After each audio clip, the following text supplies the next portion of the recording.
President Uhuru Kenyatta's much-anticipated State of the Nation address was expected to outline the government's game plan in the fight against corruption. The executive has lately come under intense pressure for failing to decisively fight corruption and seal loopholes used to siphon billions of shillings from the public coffers. And the president knew only too well that heads have to roll, or at least be seen to, for Kenyans to restore faith in the fight against graft.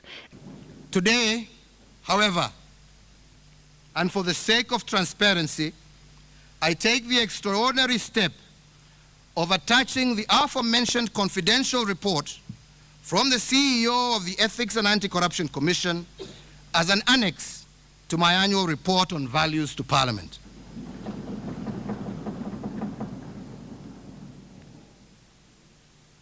As a consequence, I also hereby direct that all officials of the national and county governments that are adversely mentioned in this report, whether you are a cabinet secretary, principal secretary, or chief executive of a state institution, to immediately step aside pending conclusion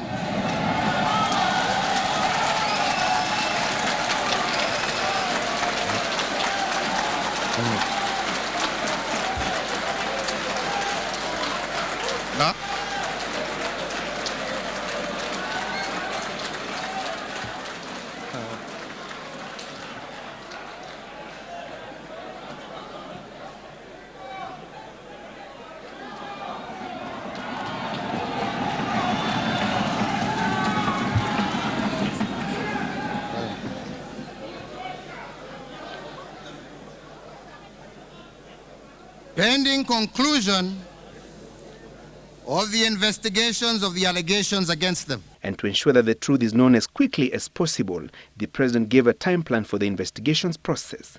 Justice must be expeditious. As justice delayed is justice denied. Therefore, the exercise should and must be concluded within the next 60 days. While the president can order members of the executive named in the Ethics and Anti-Corruption Commission's list of shame to immediately step aside pending investigations, he cannot do the same for members of parliament and judiciary suspected to have dipped their hands in the cookie jar. I equally expect that the other arms of government, namely the legislative and the judiciary, will also do the same.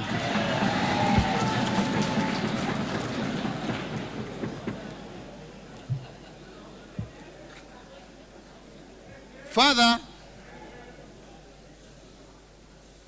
the investigating authority must ensure that the Director of Public Prosecutions has received the subject files without delay.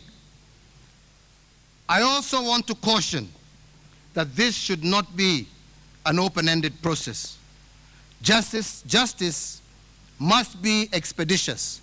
As justice delayed is justice denied.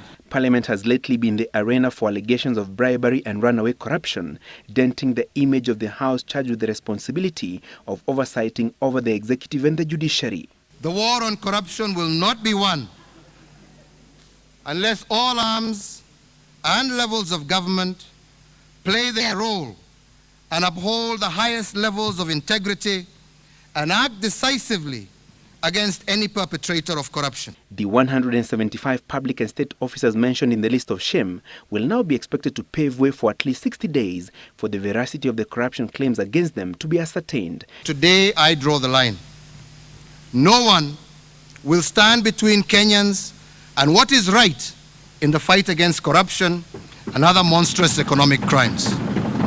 Speakers of the Senate and National Assembly have, however, declined to release the list of shame to the public until Tuesday next week, when the EACC dossier will be tabled formally in the two chambers.